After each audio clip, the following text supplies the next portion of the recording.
കർക്കിടകം എന്ന് ആലോചിക്കുമ്പോൾ മനസ്സിലേക്ക് വരുന്നത് രാമായണം തന്നെയാണ്. എന്നാലും അതിനോടൊപ്പം തന്നെയുള്ള മറ്റൊരു സംഭവം തന്നെയാണല്ലോ ഈ കർക്കിടക കഞ്ഞി. നമ്മളുടെ ഇവിടെ നിന്നായിരിക്കില്ല മിക്ക സ്ഥലങ്ങളിലും ഉണ്ടാവില്ലേ ഈ കർക്കിടക മാസത്തിൽ അമ്പലങ്ങളിലുള്ള കഞ്ഞി വിതരണം. ചില അമ്പലങ്ങളിലൊക്കെ ഡെയിലി വൈകുന്നേരം ഉണ്ടാവാറുണ്ട്.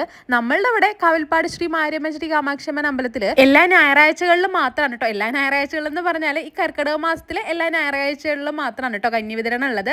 അത് രാവിലെ 10 മണിക്ക് പൂജയൊക്കെ കഴിഞ്ഞ് ഒരു 10 കൂടിയിട്ടാണ് കഞ്ഞി കൊടുക്കാൻ തുടങ്ങുക. शांतुर्भा देवी मार्यम कामाशीलम मासूमा देश श्रीमा नाना विषमंतर पुष्पाणि समर्पयामि साधुभ्यां श्री महागणेश्वराय नमः महालक्ष्मी सरस्वती महा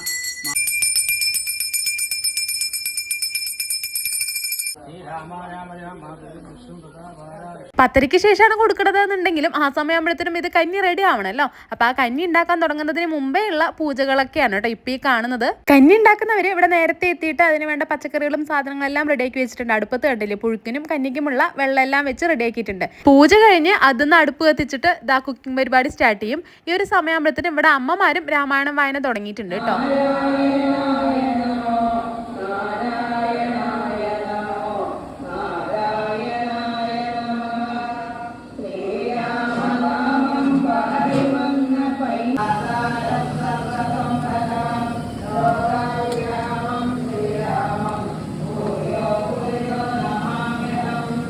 മട്ടരിയും ചെറുപയറും കൂടിയിട്ടാണ് കേട്ടോ കഞ്ഞി ഉണ്ടാക്കണത്. പിന്നെ പുഴുക്ക് ഓരോ ആഴ്ചയും ഓരോ രീതിയിലായിരിക്കും. കഴിഞ്ഞ തവണയൊക്കെ അങ്ങനെ തന്നെയായിരുന്നു, ഇത്തവണയും അതുപോലെ തന്നെ ആവും വിചാരിക്കുന്നു. ഇത് ആദ്യത്തെ ആഴ്ചത്തെയാണ് കേട്ടോ.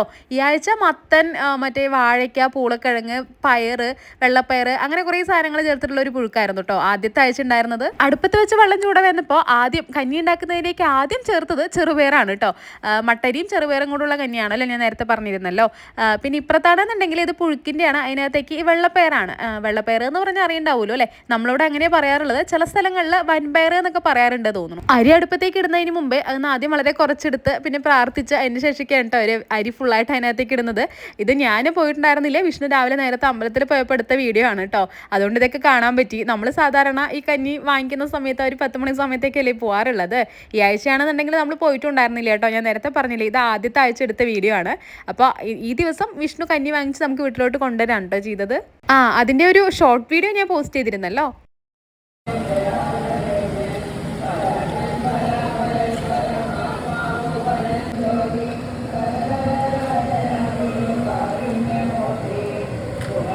വെള്ളപ്പയർ വെന്ത് വന്നപ്പോൾ അതിനകത്തേക്ക് കട്ട് ചെയ്ത് വെച്ച് പച്ചക്കറികളെല്ലാം ചേർക്കുന്നുണ്ട് കേട്ടോ. ഇതെല്ലാം ഞാനും ഈ വീഡിയോ കണ്ടതെന്ന് മനസ്സിലാക്കി പറയണതാണ്. ഞാൻ നേരത്തെ പറഞ്ഞതുപോലെ തന്നെ ഞാൻ പോയിട്ടില്ല കേട്ടോ. അതിൻ്റെ കൂടെ തന്നെ മഞ്ഞപ്പൊടിയും കൂടെ ചേർത്തിട്ടുണ്ടായിരുന്നു. ആ ഒരു വീഡിയോ ഞാൻ എഡിറ്റ് ചെയ്യുന്ന സമയത്ത് ഉണ്ടായിരുന്നു. ഇപ്പോൾ വോയിസ് ഓവർ കൊടുക്കുന്ന സമയത്ത് അത് കാണാനില്ല.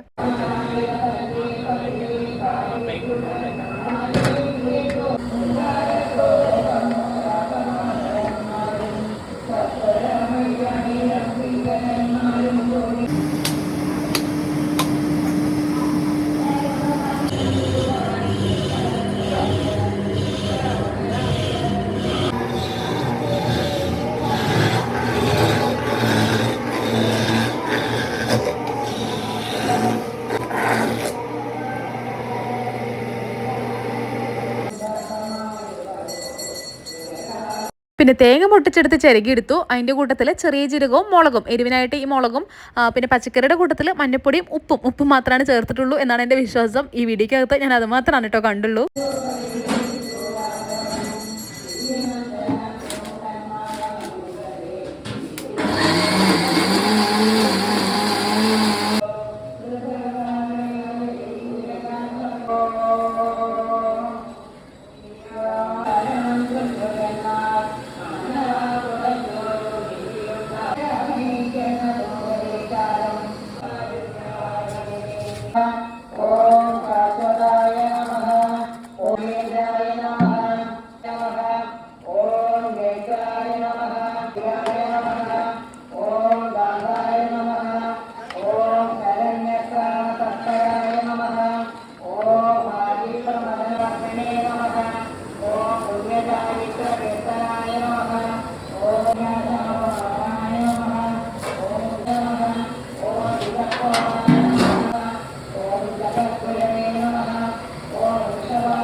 10 മണിക്ക് ശേഷം ഞാൻ നേരത്തെ പറഞ്ഞതുപോലെ തന്നെ പൂജയൊക്കെ കഴിഞ്ഞിട്ട് കഞ്ഞി വിതരണം സ്റ്റാർട്ട് ചെയ്യും. അപ്പോൾ കുറേ പേരൊക്കെ അവിടെ തന്നെ ഇരുന്ന് കഴിക്കുന്നവരുണ്ട് കേട്ടോ. ഈ ഒരു 10:30 സമയത്തായതുകൊണ്ട് തന്നെ രാവിലത്തെ ഭക്ഷണം നേരത്തെ കഴിച്ച് കഴിഞ്ഞിട്ടുണ്ടാവും. പിന്നെ ഉച്ചക്കത്തേക്കുള്ള സമയം ആവണല്ലേ ഉണ്ടാവുള്ളൂ.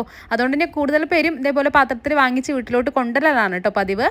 എന്നാലും അവിടെ ഇരുന്ന് കഴിക്കുന്നവരുമുണ്ട് കേട്ടോ. കുറേ പേരൊക്കെ പ്രത്യേകിച്ച് കുട്ടികളും ഒക്കെ ഉണ്ടാവുമല്ലോ. അവിടുന്ന് പ്ലേറ്റിൽ വാങ്ങി അവരെല്ലാവരും കൂടെ ഒരുമിച്ച് ഓരോ കഥയും പറഞ്ഞ് വട്ടത്തിലിരുന്ന് കഴിക്കുമ്പോൾ അതൊരു പ്രത്യേക സുഖം തന്നെയാണല്ലോ. പിന്നെ കഴിഞ്ഞ വർഷമൊക്കെ ആണെന്നുണ്ടെങ്കിൽ ഈ ദിവസങ്ങളിലൊക്കെ മഴയുമായിരുന്നു. നല്ല മഴയുള്ള സമയത്ത് ഇതുപോലെ പ്ലേറ്റിൽ ചൂടുള്ള കഞ്ഞി ഊതി കുടിക്കുമ്പോൾ അതും വട്ടത്തിലിരുന്ന് കുറേ പേരും കൂടെ ഒരുമിച്ച് കഴിക്കുമ്പോൾ ആ ഒരു സുഖം അതൊന്നും വേറെ തന്നെയല്ലേ. ഇതിപ്പോൾ ആദ്യത്തെ ഞായറാഴ്ചയല്ലേ, ഇനിയും ഉണ്ടല്ലോ അല്ലേ ആഴ്ചകൾ. ഇത്തവണ ആണെന്നുണ്ടെങ്കിൽ ഈ വർഷം ആണെന്നുണ്ടെങ്കിൽ 5 ഞായറാഴ്ചകളാണ് കർക്കിടക മാസത്തിൽ വരുന്നത്. വരും ആഴ്ചകളിലൊക്കെ അമ്പലത്തിലോട്ട് പോകാൻ പറ്റട്ടെ എന്നുള്ള പ്രാർത്ഥനയോട് കൂടിയിട്ടാണ് ഇപ്പോൾ ഇരിക്കുന്നത്.